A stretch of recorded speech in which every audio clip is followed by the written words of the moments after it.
Hello, fellow great Americans, Trump supporters, conservatives, and all you good people out there. Just a couple of quick thoughts on the 4th of July and why America is an exceptional nation. So try to place yourself back in the days of the founding fathers, the 1700s, the late 1700s.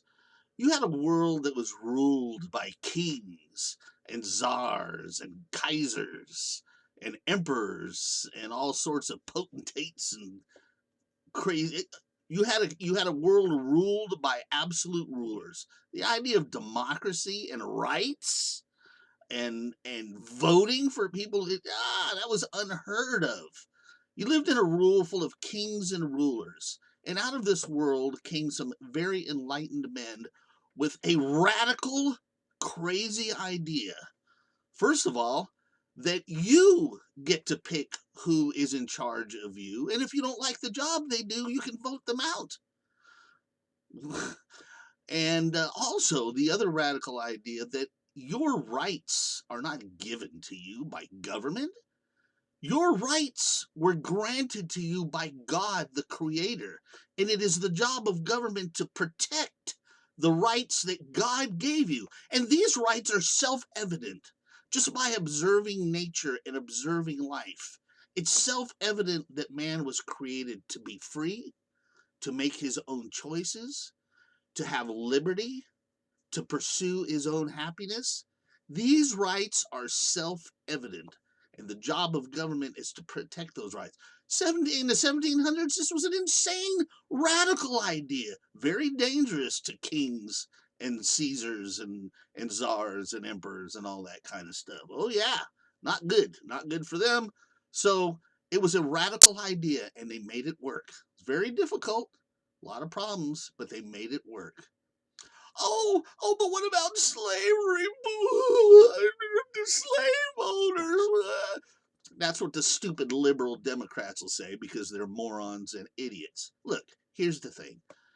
You cannot force change on a society that is not ready for it. It'll backfire. If the founding fathers had actually tried to get rid of slavery at the very beginning, the backlash would have been so great that the entire enterprise would have crumbled. There would never have been a United States. This would still be a world ruled by kings and emperors. And God knows how dark it would be. Well, the founding fathers were very smart.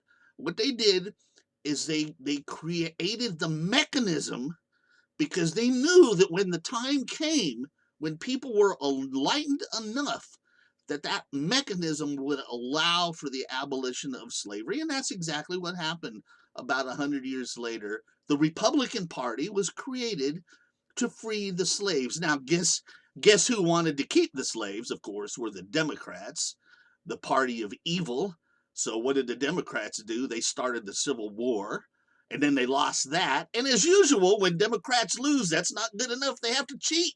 So after they lost, they created the KKK to terrorize everybody, just like they do today with Antifa. And that wasn't good enough, so they created terrible laws. I said the Democrats are always on the side of evil, hate, slavery, racism. Thankfully, the United States Constitution is a little bit stronger than that. So this nation was created in a world of absolute rulers and no guaranteed rights, with the idea that you have rights, and your rights come from God, not from man, and it is man's job to protect those rights. And we're still fighting for that today. So that's a little thought about on the 4th of July. So everybody have a happy 4th of July. Don't forget, vote red 2022, vote red 2024. We have to take back the Congress. We have to take back the White House. Senile pedophile Joe is screwing the pooch, and we have to rescue this nation from these fascist Democrat extremists. So don't forget to vote red, and I will see you in the next video.